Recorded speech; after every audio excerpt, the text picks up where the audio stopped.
questions as Katie's giving her presentation, please go ahead and put them in the Q&A feature.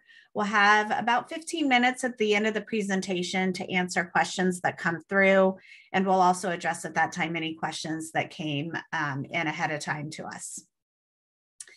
Before I introduce today's speaker, I'd like to introduce Audra Verrier, who is our Director of Upward Bound Programs at Sonoma State. She works with our pre-collegiate programs and also provides input and guidance for our career pathway programs at Sonoma State. And some of you may have recognized her if you participated in any of our previous programs, and we're very gracious and glad to have Audra back with us today. Thank you. Yes. And before I introduce our next speaker, Katie, thank you again for being here. And it's just always such an honor to do your introduction. Katie currently serves as a career coach at General Assembly, which is an education technology company that focuses on transforming careers through pioneering experiential education in today's most in-demand skills in the areas of software engineering, data science, user experience design, and more in the business and technology realms. Prior to being at General Assembly, Katie spent over 3 years in alumni affairs at UCLA, serving students and alumni through professional development opportunities and career programming. And then before UCLA, she worked at Colorado State University as the primary care advisor for students in the College of Liberal Arts. As a first-generation college student, Katie is passionate about social impact work, focused on first-generation student success, diversity, equity, and inclusion in the workplace, leadership development, and the network gap or the opportunity divide. When she's not working, which I don't think is very often, Katie's watching NBA and college basketball, finding new music on Spotify, and trying new restaurants with friends and family, which I'm assuming you're pretty excited about now that we're starting to open up a little more here. Yes. Sure. She is a California native and received her MA in higher education leadership from the University of San Diego and has a BA in Hutchins Liberal Studies from Sonoma State. So we're always excited to taunt that also, as she is a very proud alumna. Absolutely. So thank you, Katie, for joining us, and I'll go ahead and turn the program over to you. Awesome. Thanks, Tiffany, and thanks, Audra. I'm super excited to be with you all today, so we will get started. So today we are talking to, I'm assuming many of you that registered for this are interested because you're recent graduates. And once again, congratulations to the class of 2021 and a belated congrats as well to our 2020 grads that might be with us today on your graduation from Sonoma State. It's a huge accomplishment. So just congrats and hats off to you all. So now thinking about what's next for you all, real world, and jumping into the job search. Sorry, sometimes my slides skip around. We are going to get into some job strategies for success. So please keep in mind, as Tiffany shared, you don't have to worry about taking copious notes throughout my presentation. The slide deck will be shared in the follow-up email. Some other things to keep in mind is that the job search is a process. It's usually not linear, but it is a significant investment of time and energy. And so as you are job searching and applying to jobs, give yourself grace and be patient throughout the process, but also commit to setting aside time to make progress on your goals. Another thing I want to highlight is no job search is the same. It is not a one size fits all. So do your best to not compare yourself to others and how their job search or their job process is going. My goal here today is to provide job search strategy recommendations, best practices, while also highlighting some networking resources to help you tap into the hidden job market. And lastly, prioritize short-term goals and financial needs over long-term career goals. I just wanted to mention that as well. All right, so my, rule of thumb in getting started too is you can't get the job if you don't apply, right? So especially as you are searching for jobs, seeing opportunities that look really exciting, take advantage and take time to throw your name in the hat, even if, and we'll get into this a little bit more later, but even if, as you're looking at the qualifications, you maybe, have 7 of the 10 things listed there, chances are that most people applying don't have all 10 of those things. So you can't get the job if you don't apply, and toss your name in the hat, especially for those roles you're excited about. So step one in getting started is to take some time to work on your job materials. So I encourage you all to take time to refine and update your resume. You know, if you haven't looked at it in a while, dust it off. Make sure that you have, and we'll talk about this a little later too, you'll have your master resume, which is everything, all the work history you've done so far. So jobs you had at Sonoma State, volunteer work, internships, anything like that. And then you'll start to create a more tailored resume for your industry targets. So if you're focusing on roles in entertainment and media, then you'll create a tailored resume that has your more relevant experience based on that industry. A few other things are updating your LinkedIn profile or refreshing your profile summary and your about section and becoming more active on the platform. You also want to prepare and edit a strong cover letter framework to kind of have that ready when it's time to apply. And then lastly is start reflecting on work examples and stories for upcoming interview answers, right? So many of those classic behavioral questions you'll get: tell me about a time you demonstrated leadership.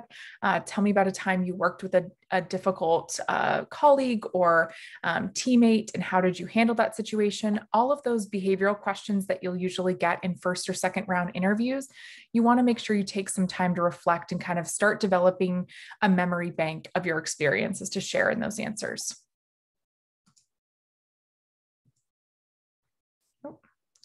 And then I want to just quickly address with that cover letter note, because I usually get a lot of questions about cover letters. My favorite one, of course, is always like, do I have to write one, right? Like that's always the classic question. So I would say you will find as you're searching, a lot of companies, it is more optional. The cover letter is more optional now, but they do set you apart if you really want the job. So if you see a job you're super excited about, the cover letter helps to set you apart in that applicant pool. It doesn't have to be perfect, but it needs to be spell checked and proofread. You don't want your application tossed to the side because of silly typos and things like that. Usually cover letters are read after the resume, so keep that in mind as well, that they'll usually do the resume screen and pick candidates out of that pool first. And then if they are still needing to narrow down who to reach out to for interviews, if they ask for cover letters, they'll go to the cover letter next. That's usually how it goes for recruiters. And if your resume doesn't cut it, your cover letter likely won't be read. The other thing to keep in mind kind of goes back to the do I have to write one. Many companies nowadays, especially big companies and corporations, do make them a requirement to reduce the number of applications they receive or to try to attract serious candidates. So keep that in mind, that it will still be a requirement for many large organizations. And if it's a job you're really excited about, it's worth, cranking out a quick cover letter. These are just a few questions that you do want to answer in your letter as you are working on those. So you want to address in the beginning what role you're applying to, include any requisition number or like a job ID number when applicable. From there, you want to discuss, why do you want to work at this company? Why are you interested in this specific position? Your middle paragraph will really start to expand on what's on your resume. So you want to take the bullet statements and really just elaborate from what's on your resume in terms of how do you meet the job qualifications or the requirements that they're asking in the job description, and share some real world examples of your work experience or a project you worked on or a program and the skills you developed from some of the work on your resume. And lastly, another question that's important to answer is, how will you contribute to the goals of the team or the organization at that company? So those are just a few questions to keep in mind as you are working on your cover letter. So now I want to talk briefly about applicant tracking systems to help you all keep these in mind, especially as you're applying on some of the big sites like Indeed, LinkedIn, Simply Hired, Glassdoor. So I want to talk a little bit about applicant tracking systems and help you make sure that your resume is formatted appropriately to get through the applicant tracking system. So ATS is software that captures candidate data through an online job application and stores it in a database that's searchable and sortable for recruiters and HR professionals. It automatically scans and scores your resume, some top ATS brands. Some of you will probably start to recognize it after this webinar of me mentioning it, but like if you've seen Talio, Brassring, Greenhouse, Workday, ICIMS, those are a few. And so you'll find if you click on, a job posting on a company website or something, and it takes you to a more external site and you see like greenhouse and then maybe the company name.com. Whenever you see some of these, you'll recognize like Talio, things like that. That means that they're using an applicant tracking system. So it automatically is getting fed, your application's getting fed through there first. So the challenge, of course, with ATS is if the system doesn't determine that your resume is a strong enough match for the position, your resume may never be seen by a person. I know that sounds not fun and discouraging, but that's why I want to just talk about the applicant tracking systems with you all today, because this is information that I never knew when I was starting to apply for jobs, and probably a good portion of those applications I submitted early on were not kind of utilizing these guidelines to help me get through. So, and then, a question too to think about is what percentage of large companies do you think are using ATS? So, you're welcome to throw your guesses in the chat here, but the answer is over 90% of large companies use applicant tracking systems. So that's why it's really important to make sure that you, as you're crafting your resume, that you've really formatted it to make sure that it's going to get through the system. So some keyword matching tips for ATS. Frequency: if a word appears more often in job description, it should appear more in your resume. So you want to make sure that keyword matches based on what's listed in the job description. Thinking about verb tense, you want to match the tense used in job descriptions, so like designed versus design. And then abbreviations and versions there, you want to write out and abbreviate acronyms. So for example, Bachelor of Arts, BA in Sociology, so that it picks up either one based on what they have set up in the system. And then some other things when it comes to your actual resume format and design. So ATS will actually specify acceptable file types when you're submitting it on the site, but Word doc or docx is generally read more easily by the system than PDF. So the preference is for using a Word doc when you are applying through to jobs that have an ATS through the application. And then you also want to make sure that your format is consistent. So making sure all your section headings are formatted identically in terms of like font size, all of that. Actual font, making sure it's the same font throughout. All job titles, formatted the same, so the system recognizes the same items there. And then with fonts, you want to use standard fonts, use some nice universal fonts that are compatible. Arial, Times New Roman, Calibri are some classic ones. Don't use anything that's gonna, the system will reject. And then no objective statements needed at the top of your resume. They know that you are, that your objective is to get that job. So a few other things to think about with the format and design for your resume. You want to avoid or minimize graphics and images. ATS is really only built to recognize text. You don't want to utilize text boxes. So I highly discourage if you've started a resume using a Microsoft Word resume template. I know sometimes when you're Googling or looking to start your resume, Microsoft Word will be like, oh, we have these great resume templates, use them. I cannot stress enough to not utilize those because once you start putting in your information, it becomes extremely challenging for you to start to move around pieces in the template that you might want to adjust. It has really strict kind of formatting. So don't use those templates. It makes it really hard for you down the line to adjust things. So minimize or avoid text boxes, and then columns and tables as well. You want to avoid columns more than tables because the ATS does not read columns.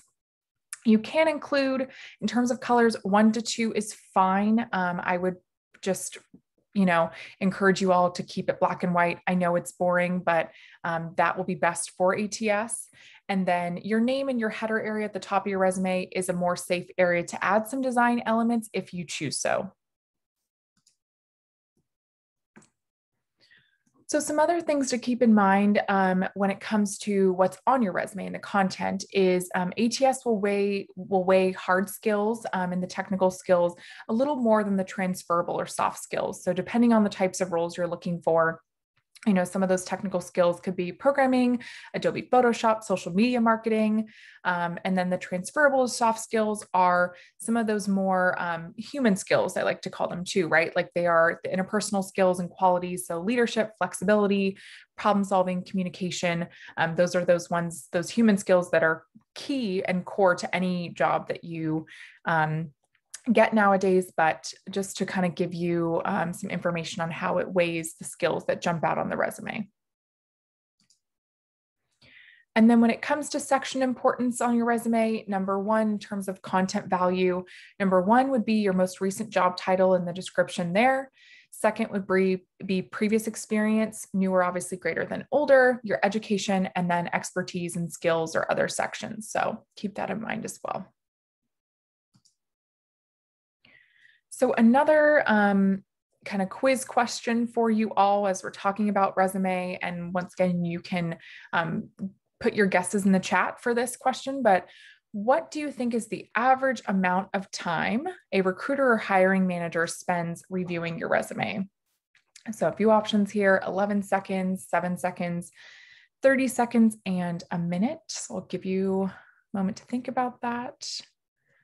And the answer is 7 seconds. Yes. And let's see, I think, yeah. So a 7-second scan to determine if you should get an interview. I want you to just keep that in mind as you are crafting your resume to make the best first impression. But I say that to also make sure that you're not losing sleep over this document. So 7 seconds. And this is some information from Glassdoor, which talks about when it comes to applying to especially those corporate job openings and at really large companies and corporations. On average, those corporate job openings attract about 250 applications or resumes. Out of those, 4 to 6 candidates will probably be interviewed and 1 will get the job offer.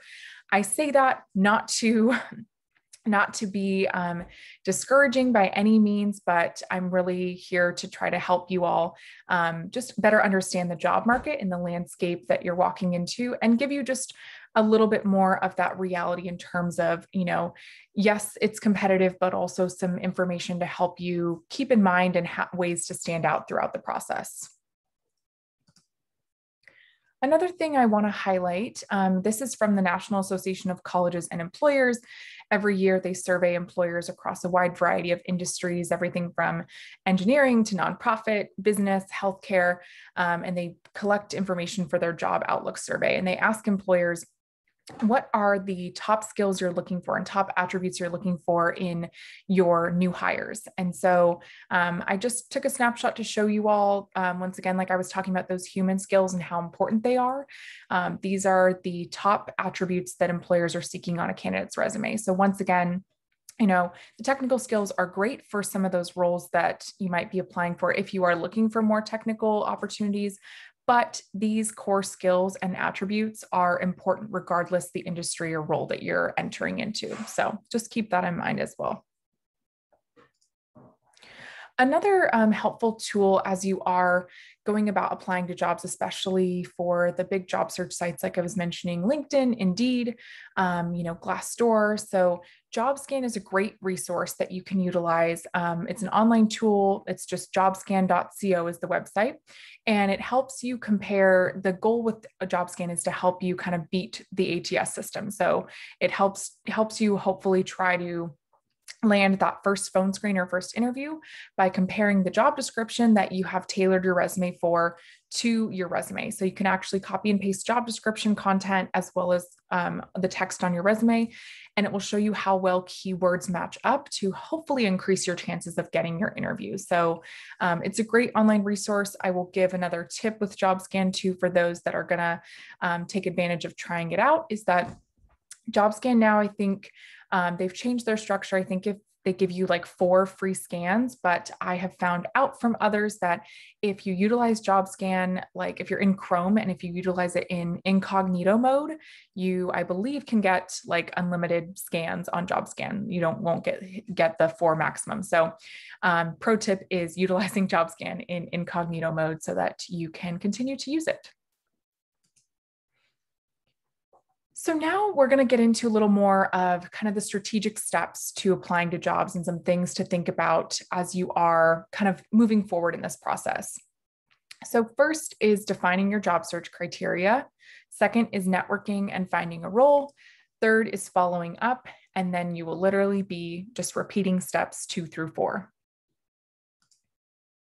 So first, when it comes to defining your job search criteria, I recommend that you all take some time to reflect and do your research and think about what roles and job titles are you interested in based on what criteria, why are you interested in those roles, and really start to think about knowing why certain roles jump out to you more than others, or why are you excited about those? Why are you passionate about that?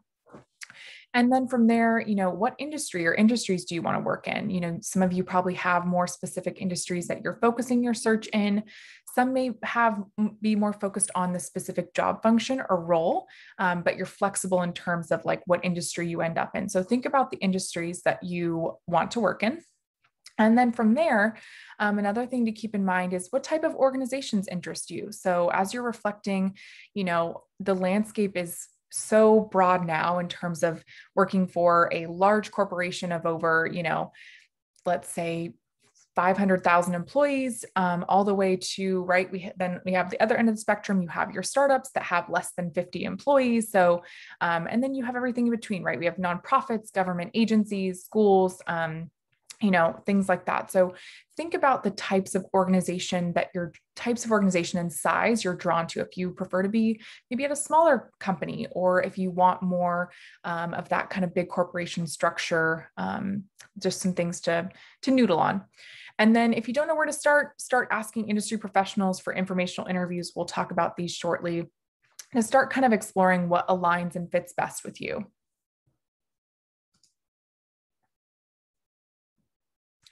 So talking about informational interviews, now we're going to get into talking a little about networking and the hidden job market, because it is so important that you network throughout your job search. That is how you will find your role, and especially for those entry-level opportunities, networking will help you uncover some of those roles that you may not have seen on first glance as you're, on the big job search sites.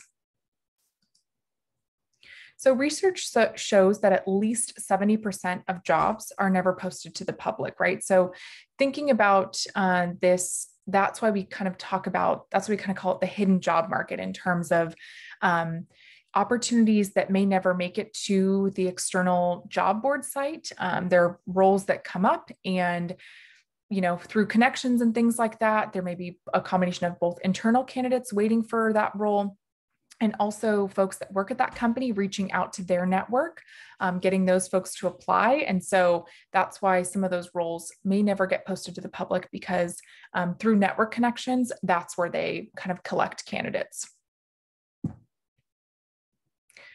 And of course, I'm sure some of you have heard this when it comes to networking, but it is a phrase that is, really the reality and truth nowadays, that it's not what you know, it's who you know. And so you want to start to think about who's already in your network and who can, advocate for you and be in your corner when it comes to supporting you throughout the job search, but also start to think about who are some of those individuals or professionals who are not currently in your network that you'd like to add. And that's where the informational interviews are a fantastic resource to utilize to start to make those new connections and build new relationships. So informational interviews, some of you may be familiar with these. Really what it is, an info interview is really just a career chat. It's a fancy way of saying career chat. It is just interviewing someone about their role and about their job and their career path, learning how did they get to their role today. What experience did they have that helped them get to that role? What advice do they have for you entering the industry? What does a typical day in the life look like, right? All of those questions that you may want to ask, and informational interviews are fantastic if you go into that with a lens of just pure curiosity and wanting to learn more about that role, their career path, the industry, to give you more insight as you're applying for roles. And so I can tell you that From personal experience, number one, I would say is informational interviews are one of the most underutilized tools to get jobs nowadays. It's really unbelievable.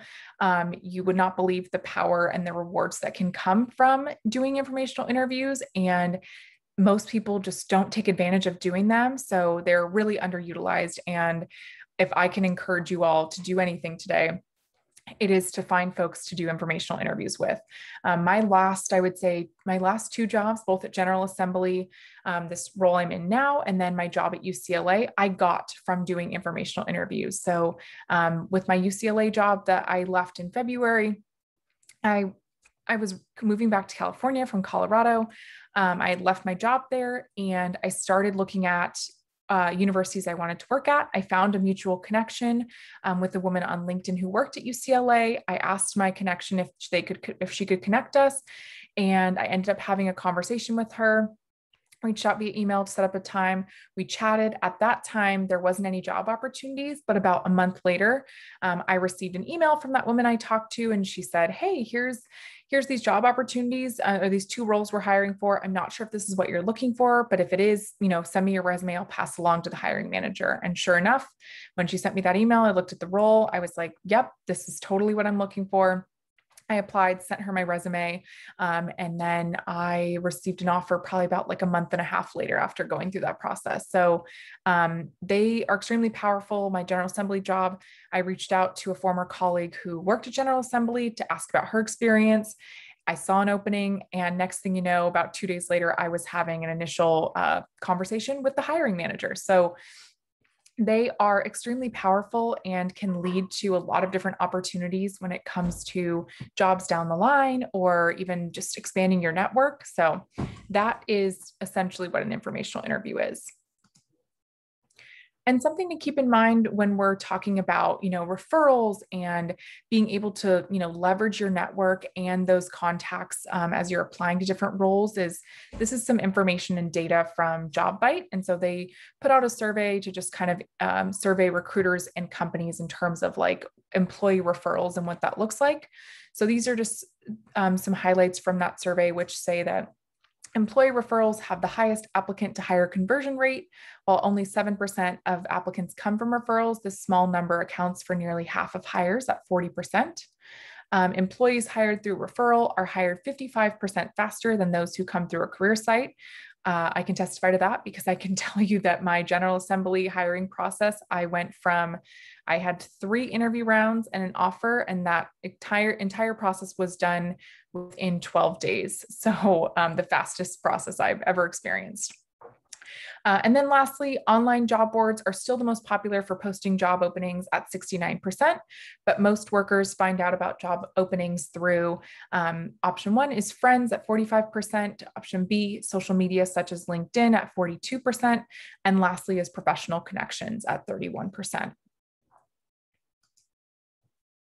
So now we're going to get into talking a little bit about LinkedIn, right? I'm sure some of you are sitting there wondering, how do I go about finding these folks for those career chats or informational interviews? That can feel a bit daunting in terms of like, where do I find these professionals to connect to and reach out to? So LinkedIn is your best resource for that. A few statistics that I want to share, and this is actually pulled from LinkedIn has a fantastic student job hunting handbook that I'll make sure in my follow-up with the slide deck is linked so that you all can check it out. And I can probably pull it up even today, but these are some statistics from that handbook that they put out. It has 3 chapters. And so these are just a few stats I want to highlight from that. So they said in that handbook with their data, 91% of recent grads networked during their job search. 80% of positions are filled through referral. 75% of hiring managers report looking at LinkedIn profiles to learn about a candidate's background. And this one I find pretty noteworthy is 50% of those managers will actually decide whether to move forward with a candidate's application based on their LinkedIn profile. So that's why it is really important for you to be on LinkedIn and have a strong online presence and making sure that your information is filled out there so that when someone lands on your LinkedIn, they're encouraged to contact you or move forward with your application. 1 of 5 hiring managers say they've hired someone because of their volunteer experience. So don't discount any volunteer or unpaid work or experience you've had. Make sure that's documented on your LinkedIn. 1 of 3 hiring managers are interested in seeing hobbies and co-curricular interests. So for many of you who were involved in student organizations, had student leadership roles in different clubs, student athletes, things like that, making sure that what you did outside of school is shown on your LinkedIn as well, so that they can see just your other activities and how well-rounded you were. Another one that I want to highlight here when it comes to some of the stats are 56% of hiring managers say that candidates do not describe their job roles with enough depth and detail on LinkedIn. So that's where it's super important. As you can see, that's over 50% say that. It's really important that you don't just have, the job title and the company. You actually take time to utilize that description box in your experience section and write a few sentences in that in each position about what you did in that role, significant skills or experience you gained, projects you worked on, or any significant accomplishments. Members with photos get 14 times more profile views on average. Members with a school tagged in their profile get 10 times more views on average. So if you don't already have Sonoma State University in your education section, you can go in and add that today. And then LinkedIn members with at least one skill tagged get 13 times more profile views. So another fantastic tool that I want to show you all is the alumni tool on LinkedIn, which is where you can start to find folks for informational interviews. So let me take you to LinkedIn and just quickly show you here. So the easiest way to get to that is type in Sonoma State University in the search box, and you want to make sure when you type it in that you're clicking on the school page, make sure it says school and not company. So click on the school page. And then from here, you're going to click on alumni. And now what we can do, that doesn't seem right. Let me see here.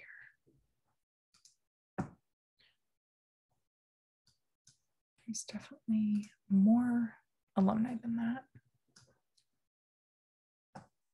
So I'll show you here what you can do is, as you can see, we can sort the alumni by where they live, where they work. So specific companies. We can also click next here, and we can actually click on what they do. So the industry that they work in or what they studied. So for some of you that may want to find other alumni with your same degree, like, oh, I want to know what other like sociology alumni are doing or other Hutchins or communication studies alumni are doing, you can click on the actual academic program and find some folks from there. So when we go here, we have over 1,100 communication studies alumni. We can start to look through who these folks are and to see just the diversity of their job titles. I highly encourage you, when you're going in here and taking a look at folks, to really utilize the filters for yourself. So you can always even, like, if you have a company, dream company you want to work for, type in the company, see if there's any alumni there. But I encourage you to either utilize the company or the job function to find folks that might be more relevant for you to connect to. So let's say I was looking for entry-level marketing roles. I'd click on marketing here. And then I might just actually take off the degree, because we know that major does not equal career. And so we probably have some really fantastic alumni working in marketing who could have a degree in sociology, for example, or Hutchins as well. So you can go back here, you can see the top employers. Also know that you're always going to see Sonoma State University as the top employer of where they work. And that's because it pulls in current students. So anyone that is like has marketing in their profile and has Sonoma State as like they're either a current student or that maybe they're working on campus somewhere, it will pull them. And that's why it'll always be the top employer. It does not mean that like all these alumni are working at Sonoma State, even though there are alumni that do, but that's why that will always be the top. So you can even then click into some of these companies. Like if I found a position at Square and I wanted to talk to someone there, I can go down here and see the folks that work at Square. So this is the alumni tool. Highly recommend taking time to look through it and finding folks to connect to. Okay, let me go back here.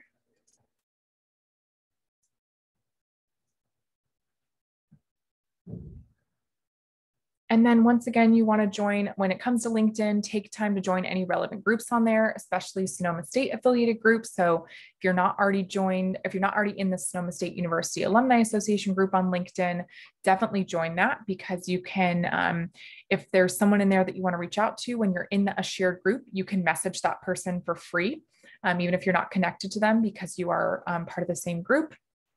Follow companies of interest on LinkedIn. So make sure if you have some of those companies that are on your dream company list, go on the company page, follow them so that you get their updates in your newsfeed and see when they have job postings. And then as you're in the job search tool, you can set up your career interests on your profile page. They'll ask you some questions, like they'll ask you if you're open to work, and you can put in some preferences of the types of roles you're looking for. And then the other thing you can do is to create up to 10 different free job search alerts in LinkedIn based on what you're looking for. So when you go in here to jobs, I'll show you an example here. So let's say I'm looking for marketing roles. Actually, I'll say like marketing coordinator. And let's say I'm looking in the Bay Area. So you want to type in, for utilizing the job alerts, type in keyword and a location. And then as you can see, we have over 2,600 results. That's a lot to sift through. So I recommend using the filters really thoughtfully here. So for experience level, I'd put entry level. Now we have a nice smaller pool of 640 to work with. Job type, I usually would also add the full-time, so that we make sure we're looking at full-time entry-level roles. Now we have 584 to look through. And what you can do here is click on this job alert. And now you have a job alert on. So you've told LinkedIn that you have a job alert set up for marketing coordinator, entry-level full-time marketing coordinator roles in the San Francisco Bay Area. So if I set that up today, that means that a week from now, I'll get an email from LinkedIn that I can click right into, and they'll say, here's, 37 new marketing coordinator roles in the Bay Area. And so, like I said, you can set up to 10 different free job search alerts. So you can have different keywords, different locations, different filters applied. 10 different free ones. You don't have to have a premium account or anything like that. But I highly recommend utilizing the job alerts on LinkedIn, because it's really something that works off the clock for you and helps you really kind of sift through the noise in terms of like scanning through and reading through a bunch of job postings. So utilize those alerts to your benefit. So that's how you set up job alerts. And then let me go back here. And then here's, sometimes I know many people are like, I don't know where to start in terms of where to job search. So I want to highlight a few here. Indeed.com is a big one. Simplyhire.com is another good, like, legitimate site. The goal here, of course, with job searching is that none of you are forced to resort to Craigslist. That is my goal, is that no one is applying to jobs on Craigslist. LinkedIn, as you just saw, that is one of the top places. And I believe either 90% or if not all of the Fortune 500 companies are on LinkedIn and post their jobs on there. So highly recommend utilizing LinkedIn. Glassdoor.com. FlexJobs is, it's a paid service, but for those that are looking for more like flexible remote type work, that could be a good option for you. ZipRecruiter as well. And then last but not least, I want to highlight idealist.org, as it's one that many people haven't heard about before, but idealist.org focuses on more nonprofit social impact type career opportunities. So if you're looking for opportunities in maybe the nonprofit and social impact realm, that could be a great place to start. And as you are, applying and looking through postings and applying to jobs, take time, to read every part of the posting, determine if you're qualified.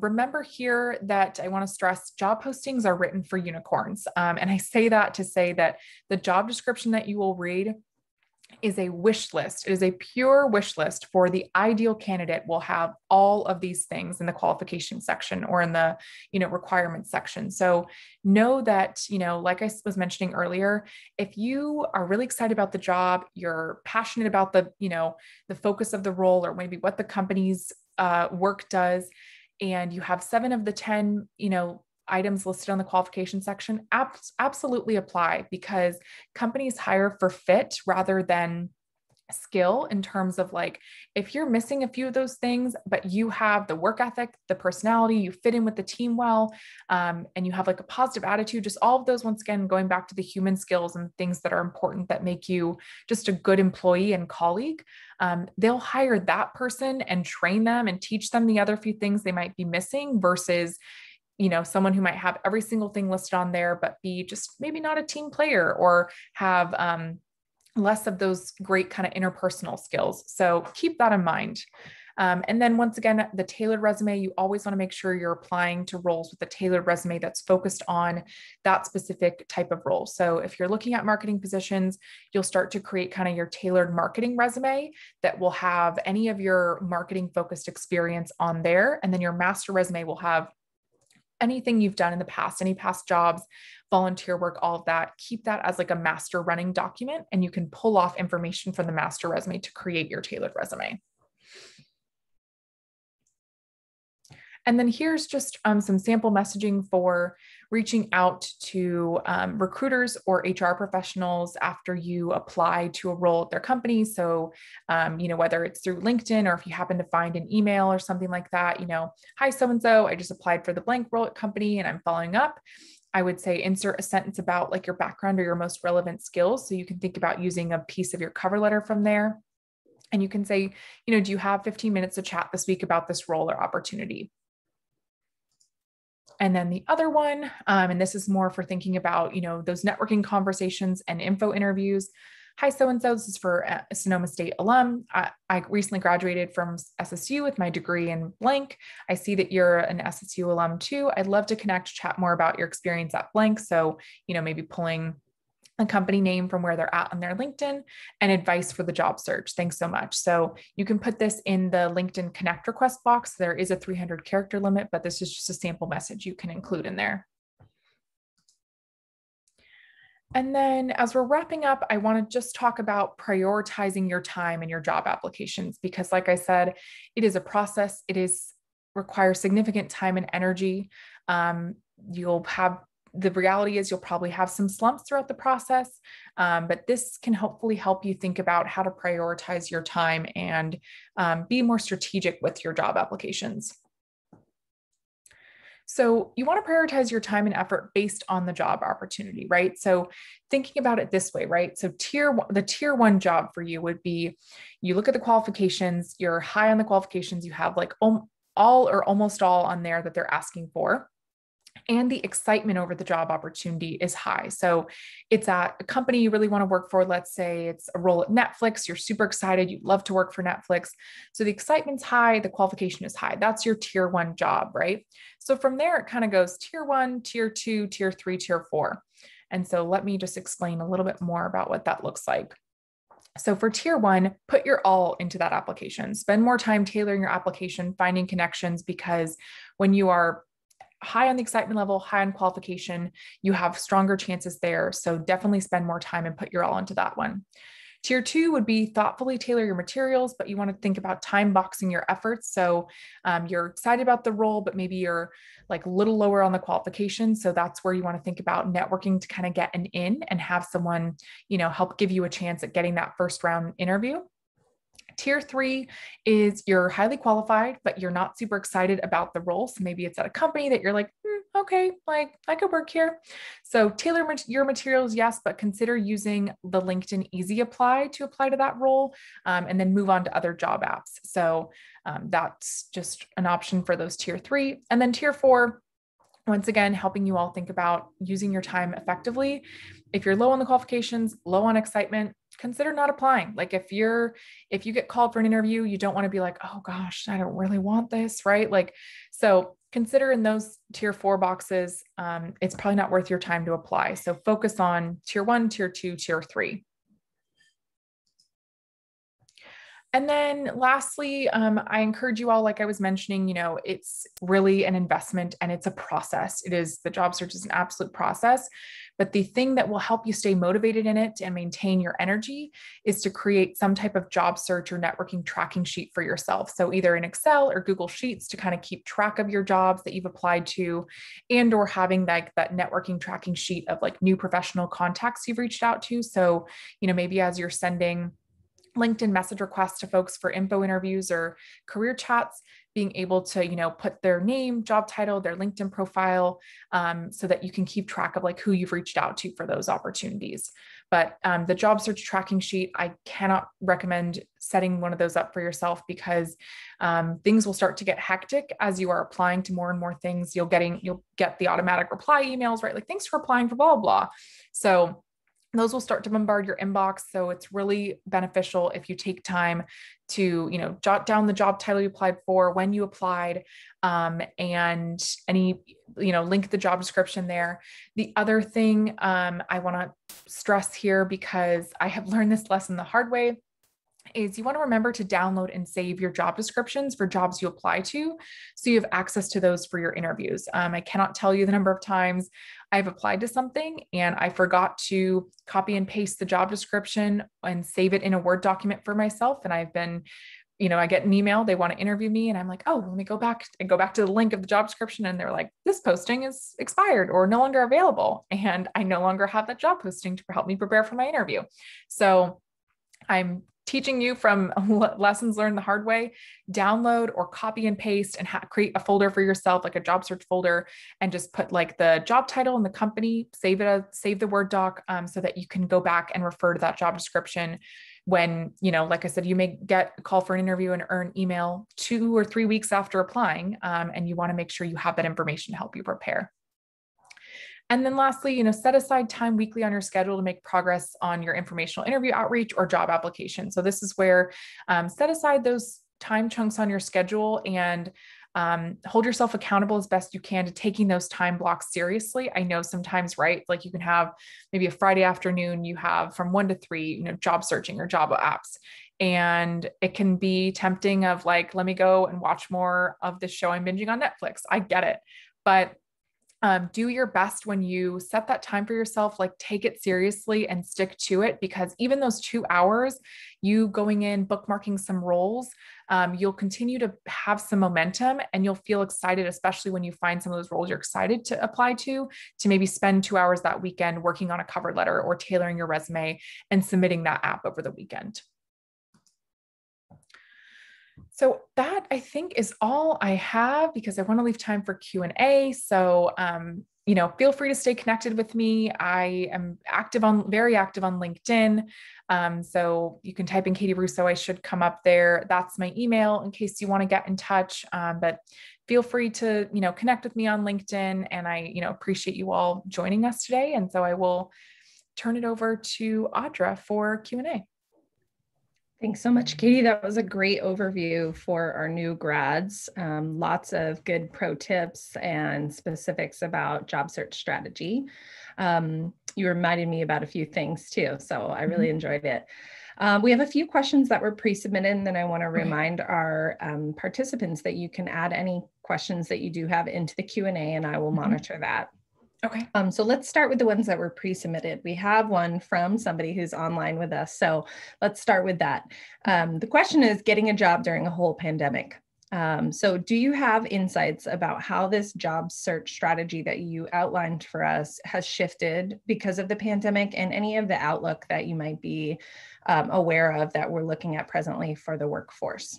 Yeah, for sure. Yeah. So, I mean, what I can tell you all now is that you're in a better place than our sweet class of 2020 graduates. I actually can, and I can share this in my follow-up resource email with you all. I almost pulled it into my slides today, but I have 4 or 5 articles I actually recently shared with some of my students who are getting ready for the job search that are from Forbes and Business Insider that are talking about the job opportunities and the job market stabilizing. So number one is I want to tell you that, I want to reassure you a bit that the job market is stabilizing and getting to a better place. I'm seeing a lot of opportunities open up. I'm seeing a lot of companies, for example, many that had to freeze positions last year because there was so much unknown. Those opportunities are unfreezing. Like there is active hiring. I'm hearing more and more from even some of my students of recruiters actively reaching out to them on LinkedIn because they'll find, hey, we need a software engineer, can we chat about an opportunity? So there are opportunities out there, and things are starting to settle. So I know we're still in this funky time, and I acknowledge that. And that's why I think it is really important that, because things are a bit more competitive now that more opportunities are out there, and you have folks that were laid off last year that are still in that job market, that's why it's so important for you to network throughout the process. So be applying, but also be doing those informational interviews, because those are going to help the other opportunities unfold for you. Great. I couldn't agree more. I'm on our local workforce investment board, and the outlook here in our Northern California economy is similar, that the job market is stabilizing. Right. And yeah, there's a better outlook, right? We are going to be reaching the end of this. Yes. I was going to say, we're on like an upward swing for sure. Yes. So a good follow-up question to this is, how do you make yourself stand out when you're applying for jobs? And I know you talked a lot about the networking and informational interviews and really getting yourself out there. Of course, that helps you make yourself stand out. But what are some other tips or strategies that you have about, being unique, I guess, really in the job market and the application process? Yeah. So, I mean, I would say, besides, utilizing the networking and informational interview route, which is, like I said, really underutilized. And I definitely want to emphasize that like, that is a way to stand out, is starting to make those connections at places that you want to work for, or talking to professionals that are in roles that you aspire to be in. So outside of that, I would say that kind of going back to the cover letter. So if cover letter is optional on job application that you're really excited about or interested in, like take the hour or so, write that cover letter. It could make the difference. I have a funny story from a friend who was applying for things in the Bay Area a few years ago. I was helping her with her materials, and she was like, oh gosh, I need a cover letter. I was helping her with that. And to this day, she tells me that recruiter told her the reason she was contacted is because of her thoughtful cover letter, which is just, it was always funny to me that she came back and was like, it was the cover letter you helped me with, right? It wasn't, she had all the experience, but the cover letter set her apart. And that hiring manager told her, like, it was your cover letter. That was what, got you the interview. So that's one way to stand out for sure, is a thoughtful cover letter that makes sure you answer those questions of like, why this company, why this position at this company, why are you drawn to it? What experience or skills, make you a match for this role? And then the other thing to do as well is, being active in, kind of the industry conversation on LinkedIn, posting things that you're doing, sharing, right? Like sharing about your graduation. If you worked on a recent project, like a capstone project, sharing that on LinkedIn with your network and letting people see the work that you've done. And then also making sure you take time to update your LinkedIn appropriately with information in terms of like, in your about section, like, what are you passionate about? What types of roles are you looking for? And let them see a bit of the human side to you as well, right? Like, what do you do in your spare time? Hobbies, interests? Like, I can tell you that a lot of the times nowadays, what fosters stronger connection is that like non-work related stuff, right? We've all, especially in the last year, right? We've all have gone through a lot. So being able to talk about, right? Like, how have you stayed sane, or what does self-care look like? How have you been, as we've been all kind of in our little homes and boxes for the last year. So, talk about those things that you do outside of school, job, whatever, because those common interests will help you connect with folks and create just, I think, stronger relationships that are, once again, it's quality over quantity. So keep that in mind. And it's depth versus width. You don't have to have 500 connections on LinkedIn. If you have 100 really strong connections of quality folks that are in your corner, that's going to weigh more down the line. Great, thank you. And one other question that we had pre-submitted was about including mentorships in entry-level positions discussions. So I think what they meant by that is, if you had a mentor, if you were a student leader, if you maybe didn't have a job supervisor you wanted to provide as a reference, but someone who has been your mentor all along, is that appropriate for an entry-level job and a recent grad to discuss? So in terms of like is that person asking, like, talking about finding a mentor in like an entry-level job, or? I'm not totally sure, but the way that I read it was that they had mentors in the past, or a mentorship relationship or experience, they were a mentor, but it wasn't a formal job. Does that make sense? Oh, got it. Okay. Yeah. So, Absolutely. Like being a mentor is something that, especially if you were like a mentor in like a peer program or something like that on campus, that's definitely significant experience, right? You are, most of the time you might be training, teaching, educating, instructing, you might be facilitating activities, discussions, maybe having one-on-one meetings, coordinating schedules. So there's a lot in some of those mentor roles that, especially for student leaders and student organizations, absolutely make sure that that is, highlighted on your resume and experience you've gained there from like communication, problem solving, right? Teamwork, depending on, the size of the group that you were working with. So yeah, definitely make sure that's on your resume. And it's, I think that's great experience to be able to highlight in, entry-level job interviews of the skills that you've gained or experienced or what you've learned from that mentorship, from being a mentor to others. Great. Yeah, I think, Katie, you've highlighted a few of the myths that I've seen students and recent grads sort of walking away with if they haven't really interacted with a career advisor before.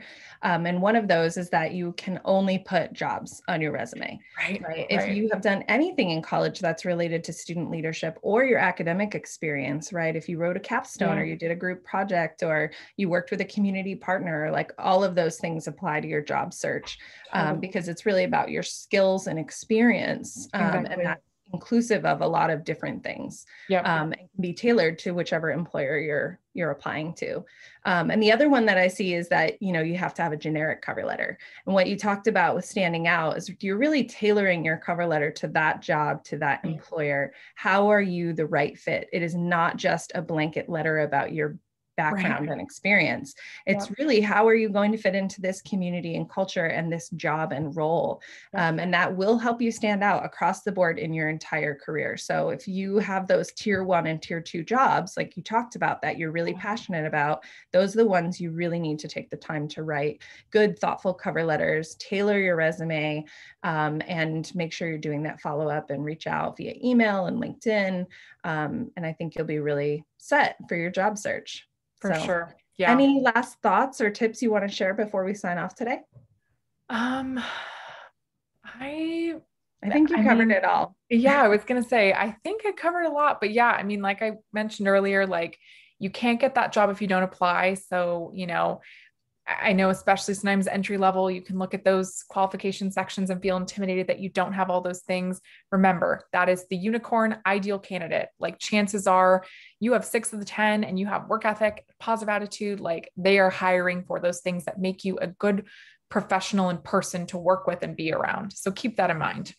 Yeah, great. And thank you so much for being with us again, Katie, and sharing your experience, your leadership and passion about career development with our students, our alums. And for our participants today, remember you can contact Katie on LinkedIn. You can also reach out to me on LinkedIn and our other team members that were here today. So grateful for everyone that was here, and have a wonderful afternoon. Thanks so much. Bye. Bye.